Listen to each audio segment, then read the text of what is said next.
who do you think it's for? Who do you think it's not for? I have been saying, because people are, as we're expanding our go-to-market strategy, I mean, it's kind of why we're doing this YouTube series is so people can hear about this and we can learn more about it ourselves. But you inevitably get asked the question like, well, what kind of companies are you going after?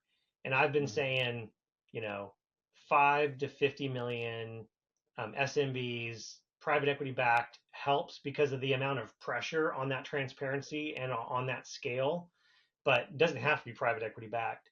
Um, and so, and even the 50 million mark, I think there's a size problem that can kick in.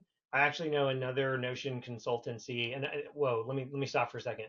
I would not say that we're a Notion consultancy. We're a consultancy, and we happen to be using Notion to deliver value. That's different than just like showing up to do Mhm. Notion. But my point is, I know that business is closing deals with like very large clients with like 5,000 employees, and the amount of sort of care and feeding and management that you and I brought to it so that it was orchestrated across Mhm. your whole company, it's impossible to do up there. And so that's concerns me is that I don't think I want to get businesses that big. So I think size is a limiting factor, but 5 to 50 million is probably the right size. 5 to 10 employees up to let's say a couple hundred employees. Um, Mhm. anyway, do you have any reactions to who's it for, who's it not for?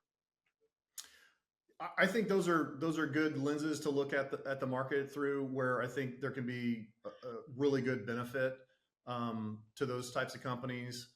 I think you know any company that's either the company itself and certainly the CEO that has a growth mindset probably needs to be one of the key factors in the mix as well. And I do think the employee, one of the things I'm excited about as a business builder is, not just with AI, but just with the availability of tools like Notion and other things that are going to be coming to market, the ability to build an actual profitable operational business with a very small team is going to become way more common than it has in the past.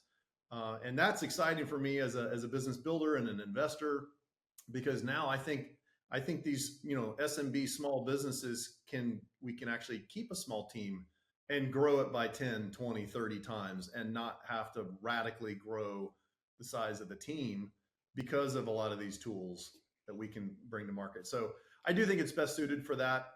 In that large company, publicly traded company world that has gotten there clearly because they have incredibly well-defined processes, large teams. Those are still very well suited for ERPs, traditional ERP systems, and they need that kind of stuff.